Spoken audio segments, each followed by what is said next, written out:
Greetings, Ventures. This is Lauren, your Guild Advisor, and welcome to the DanMachi News for March 24th, 2020. If you saw the last video about the Season 3 of DanMachi update, they did in the live stream tease this Season 2 OVA event, and we're finally getting the information about it today from the Japanese live stream. And before we start, I would like to thank Simhow6567 and Winterwind 4056 for some of the translations featured in this video. But to start off with, this is going to be happening tomorrow, which is Wednesday the 25th. It'll be the start of this event that pretty much covers the Season 2 OVA that I still have yet to watch in my somewhat stubborn defiance because of how Season 2 was handled, but we'll leave that for another day. But if you clear through this event, you'll get a 4-star guaranteed 11 draw ticket and also a standard 11 draw ticket. Now, we still don't know if those tickets are going to be like on a special banner which featured the new characters or not. I hope they will be, because I do want like all the characters, just because I want to collect them. And I think Daphne is my favorite of all of them, art-wise. But let's go over the banner setup. First off is the banner with Eyes, Mikoto, and Cassandra, and it's the standard 1st, 4th, 7th, and 10th guarantee draw banners where you get a guaranteed 4-star on that 1st, 4th, 7th, and 10th draw. And this is not a time-limited event, so you will be able to get these characters later on when they are added to the general pool. I don't believe that's right away, but at some point they will be added into that general pool. We just had an update, I believe, when Alan and Alfred were introduced. And the other banner is, of course, Haruhime, Daphne, and Lily. And as for the actual units themselves and how they work, first off is specific Rhapsody Eyes. She'll be a physical attacker with a maximum attack of 1917 at +5 max year ascension, but a nice 1070 agility. As for her skills, her special arts is an AoE Ultra Thunder physical attack with a temporary strength boost and ultra penetration rate and a 70% chance to stun.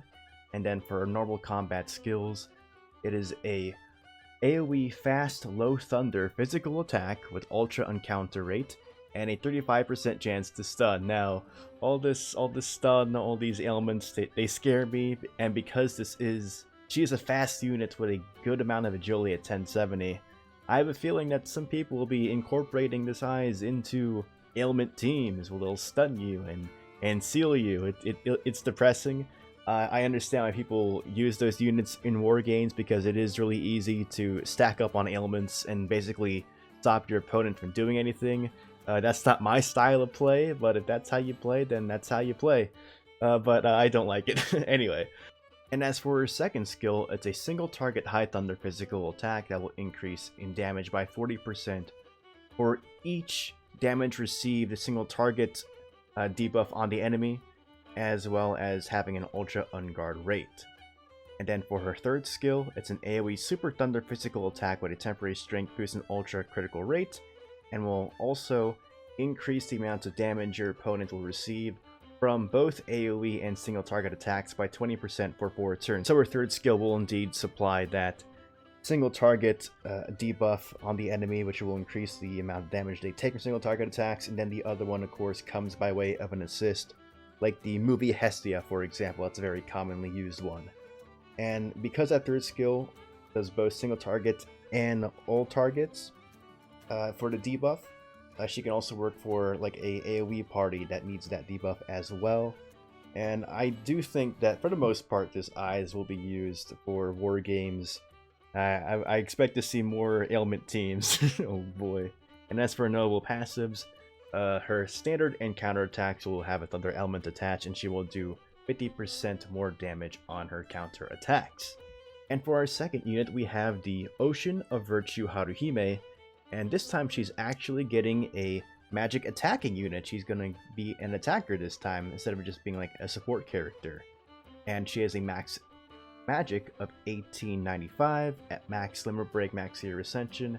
And as for her skills, her special arts is a single target ultra light magic attack that will increase in damage by 80% for each magic buff skill on her, and it will also apply a 40% HP regen and light attack damage buff of 80% for 3 turns. So not only is she going to hit extremely hard in a single target situation with that awesome light magic attack that increases in damage for each magic buff on her, and of course she'll always be having those 2 magic buffs on her by using an assist and her own personal skill. Besides the immense damage, she also provides a nice regen with that 40% HP regen, and then a nice little light attack damage bonus that helps her and any other light characters that might be in your party. And as for her standard combat skills, her first skill is a self magic dexterity and light attack damage buff of 60%, and it also applies a magic dexterity and light attack damage buff of 30% to the rest of your allies for 4 turns. So she gets the 60% on those buffs, and then your allies get the 30%, and that lasts for 4 turns. So she's definitely meant to be used in a light magic team, and she's probably going to be quite the force to be reckoned with if we get a lot of light characters. And as for her second skill, it removes all strength, magic, and agility buffs from the opponent, excluding assist skills, as well as increase the amount of damage they take from single target attacks by 20% for 4 turns. So interesting that both her first and second move are not actually attacks, but a buff and then a debuff, so they will go very quickly at the beginning of the turn usually because there is no attack component attached to them, and those type of moves get the priority when it comes to speed. And then for her third skill, it's a single target super light magic attack that will increase in damage by 40% for each self magic buff skill on her, and also gives your allies 20% HP regen for that turn, so all your party members will get back 20% of their HP at the end of the turn. It's basically a mini version of her special arts. So this Haruhime will be very interesting to see being used. Definitely a record buster type character with those single target abilities, and probably gonna work really well in a light magic team, like super well.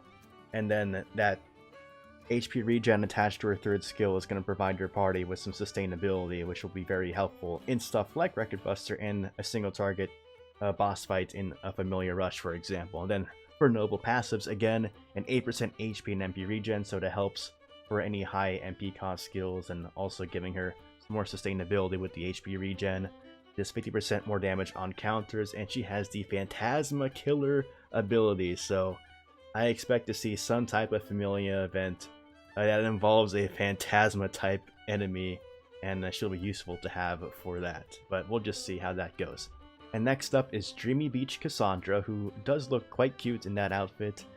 She really has a very tight body. I'm going to stop talking now, and the swimsuit is super tight around her bust, like it's like skin tight for some reason. Very interesting. Anyway, interesting design choice. But she'll be a balanced character with 15-20 magic, so she's not getting an attacking unit like Haruhime is this time. And for her special art, it's an AoE Ultra Thunder magic attack with a temporary magic boost and ultra penetration rate, and also reduces enemy magic resistance by 50% for 2 turns, so a pretty exceptionally strong AoE Thunder attack that also reduces magic resistance of your enemies, so it might be useful for any AoE type fights where you want to be reducing magic resistance on all your enemies. And then for her combat skills, her first skill is a single target high thunder magic attack that will increase in damage by 25% for each magic resistance debuff skill on the enemy, and also has an ultra on guard rate. Earlier we saw Haruhime have a 40% multiplier and then an 8% multiplier on her special art, so it's not quite as strong, but the option is still there. And then for her second skill, it's an AoE Super Thunder magic attack with a temporary magic boost and ultra uncounter rate, and also has a 50% chance to grant 1 physical attack nullification to your allies excluding special arts. Now with the way the 50% null the physical attack works, it's not just a 50% chance for all your party members to have it or not, it's individual. So sometimes one of your characters might get that nullification, 2 of your characters might get the nullification, everyone gets it, or nobody might get it. So it's going to be interesting skill to see people use that for war games. I do think this is more of a record buster type thing, which will be very useful to get that nullification in case your party takes a lot of damage. You're not quite there when it comes to defensive assist and such. A lot of things happening with that skill. It's just all different types of debuffs, and it is a fast debuff, so expect that to happen during the beginning of the turn. And it's a very interesting opener because if you think about like Record Buster, you'd immediately be able to reduce the enemy's strength or magic, depending if it's a physical or magic encounter, and then it could also work with a hybrid team because it does both physical resistance and magic resistance. And when I say hybrid team, I mean like a hybrid team of Thunder characters. The Dungeon Rogue Town Bell comes into mind, Outlaw Bell, because he's a single target Thunder attacker. Cassandra is one of those candidates that you could use like as one of those units to come in with a revolving amulet to apply a certain skill and then tag out for a different adventurer. So you can get in her debuffs for that strength, magic, physical resistance, magic resistance, and thunder resistance debuffs. And then the next character that comes in, for example, could be Haruhime, who can use her last skill to extend those debuffs. And you want to make sure that Cassandra, if you do use her in that fashion, is the second character that comes in with the amulet, because if she's the first character, her debuff is going to run out because it only lasts 2 turns. And as for her notable passive, for her counters, instead of doing an attack, she will actually apply a magic attack nullification on herself, but it's just for herself, I believe. So interesting to see if that will do anything for survivability. Of course, it will help her in any fights that might have magic attacks, but it's interesting that it's just her. And as for our last character, and she's also finally getting a pure attacking unit. Her previous ones have been balanced characters, very good balanced characters, might I add. But this time, with Swimsuit Swordsman Daphne, she will be a physical attacker having a max attack of 1972 at maximum break, max hero ascension. Like I said, she has my favorite art of the bunch, probably because of the exposed armpit, and I'll leave that weird fetish of mine for another day. Her agility is at 991, also at the max hero ascension, max limit break. And as for her skills, her special arts is an AoE Ultra Thunder physical attack with a temporary strength boost and Ultra Unguard rate, and reduces physical resistance by 50% for 2 turns. So kinda the coin flip of Cassandra, who is doing a magic attack, whereas Daphne's doing a physical attack, and Daphne's doing physical resistance, and Cassandra did magic resistance. And then for her combat skills, her first skill is a single target high thunder physical attack that increases in damage by 25% for each strength skill buff on her, and also has an ultra critical rate. Again, the reverse of Cassandra being physical this time. And again, it's only a 25% increase as opposed to other characters that have a far better one. But the option is there if you do need a thunder physical attacker. And Daphne fits that bill if you need her. And then for her second skill, it's an AoE Super Thunder physical attack with a temporary strength boost and ultra penetration rate. And again, reverse of Daphne, has a 50% chance to apply a magic attack nullification to your allies, excluding special arts. So Cassandra does physical, Daphne does magic. And then for her third skill, it will apply a fast strength, magic, thunder attack damage, physical resistance, and magic resistance buff of 25% for 2 turns. So Daphne is buffing your units, and then Cassandra is debuffing the enemy. So they definitely want you to be using both these characters on the same team in a Thunder hybrid team situation. And I can see why they would want you to do that, because they want you to pull from both banners and assemble the Thunder team for probably an eventual event that will feature characters, enemies that are weak to Thunder. And as you can see here for notable passives, they wrote down that something notable was the plus 30% agility, which means like for like her agility stats, like her equipment and gear, like other units get like plus 15% on top of that, but Daphne's is quite notable because it's plus 30% agility. So even though her maximum agility is at like 970, I believe I said, or 991, with gear, that will increase quite a bit with the plus 30% agility. So we'll see how that stacks up against other characters. Both Cassandra and Daphne don't really stick out to me as like must-get characters. They're definitely meant to be used together. It's very interesting because their skill 3, of course, helps their skill 1 deal more damage. But again, like I said before, it's only a plus 25% increase when it comes to that single target attack. And then that second attack, I never like those abilities that are like a % chance of this happening, because I don't like playing the RNG game when it comes to like any video game, because my luck's usually really bad when it comes to moves like that, so we'll just have to see how they shape up when they do come out tomorrow night. And then next up are the 2 assists, the first one being your favorite, Lily. Not my favorite, but Lily's someone's favorite. She has 595 strength and max limit break, 420 agility, a little bit notable. And as for her assist skill +5, it will apply a heal, physical resistance, magic resistance, and thunder resistance debuff up to 15%. So reduce the amount your opponent heals by 15%, and then also applies a physical, magic, and thunder resistance debuff of 15%. So again, like all these characters, like Lily, Cassandra, Eyes, Daphne, they're all like intended to be used together to make this super thunder team. It's very interesting that they're like, go all out, because I feel like they're going to introduce some kind of familiar event or something where the thunder is going to be key. And then finally, we have Eastern Beauty Mikoto. She has pretty average strength and magic of 380, a max limit break, and then also a decent defense endurance of 433. As for assist skill +5, it will give your allies a guard rate and counter rate buff of 15%, and also increase your slow resistance by 100% at +5. So I imagine those values would be 10% and 75, I believe, if she's not a +5. That's a guess based on previous units with similar percentages. But I don't think she's someone you would exactly use in the main party when it comes to the assist, but she would be a nice assist to have on a revolving amulet character, where you put a character in with a revolving amulet with an assist to get the effect of that assist on your main party before they switch out for another character. I think she'd be very nice that way with that guard and counter rate buff.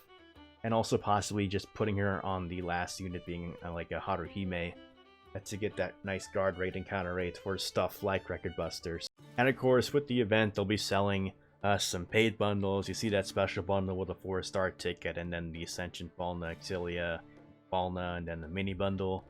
And then this will be the login bonus. I pulled up the Japanese image because the English image does not have the actual items included in the bonus in it, but as you can see, it's just some standard fares, some iris, some potatoes, some Valis, some 3-star tickets at the end there. And the 2nd anniversary for the North American version of DanMachi is coming up, because I believe it went live almost 2 years ago at the end of March to the very beginning of April. So we are indeed nearing the 2-year mark, which is quite exciting. I know they had an adventure survey for people to vote on their favorite characters to get new units. I don't think they're revealing those quite yet, if that's what they were for. But let's go over the stuff in the campaign. The campaign should be starting on the 29th. And as you can see here, it says a free 11 draw gotcha every week. Medal mission event available. 2nd anniversary login bonus and special bundles on sale. We'll go through that one at a time. This is the Draw Weekly 2nd anniversary free 11 draw gotcha. We'll be able to do this 4 weeks in a row, and only 4-star characters released after November 2018 will be in this gacha. There also will probably be a list of characters and gacha details that are eligible to be received in this. I don't believe it says that they're guaranteed 4-star draws, so it is still a luck of the draw if you do get a 4-star character or not. And it's quite a big pool of characters, so don't expect to get the one you want if you do get a 4-star. But I can't even tell you what all the units are since November 2018. That's quite a long time ago. And then the medal mission available. This is very similar to what happened during the 1st year anniversary, where we got these medals, and they eventually opened up a shop where you could get items like here, like Ascension Falna, like a 2-year 4-star guaranteed 11 draw ticket. So with that ticket, I do believe that will draw from a banner that looks like this one from the free gacha, except it is guaranteeing a 4-star character since November 2018.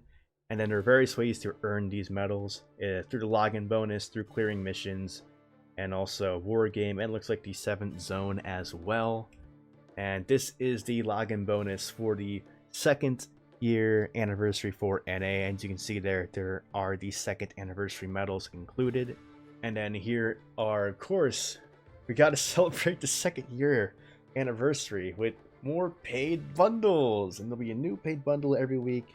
And it's gonna be tough asking for people to get into these paid bundles during a time that we are living in right now with coronavirus going on, people not being able to work through various lockdowns, so people may not have as much money to spend on stuff. So yeah, I advise you guys to be very careful with your spending, especially if you're out of work right now because of the situation that's going on with COVID-19. So be careful about that. You can celebrate the 2nd anniversary, just be careful about celebrating it with money.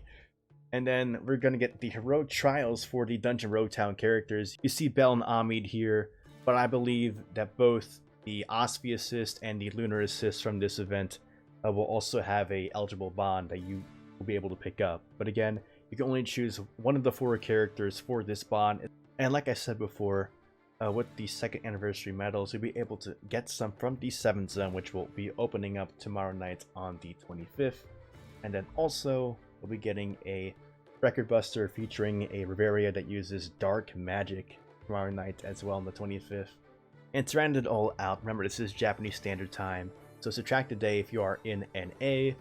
On the 25th, tomorrow night, will be the start of the Is It Wrong to Pick Herbs and Desert Island Season 2 OVA event, as well as the Gacha going up, and also the special bundles, the Heroic Trials, the 7th Zone, and the Record Buster. And then on the 26th is the start of that login bonus for the OVA event. And then on the 29th is the start of that 2nd year anniversary for NA. So it'll be the start of that 2nd anniversary campaign with the login bonus, with the weekly 11 draw happening for 4 weeks, and also the first of the 2nd anniversary paid bundles. So a lot of stuff happening in this update. There's also going to be a quality of life update that will help with how the CP items work, because before, when you gave a character a CP item, it would scroll all the way back up to the top, and sometimes if you have like more than 99 that you want to give to them, but you can only give them 99 max at a time, it's kind of annoying scrolling all the way back down to them. So that'll be improved. And we're also finally getting the story digest back, because that's been disabled for quite some time, so we can finally go back and look at past events if you haven't seen those events before and you want to catch up on reading on some of them. But anyway guys, thank you so much for watching this video. Hope I kept you updated on the news. I wish you good luck on your draws tomorrow night if you do plan on polling.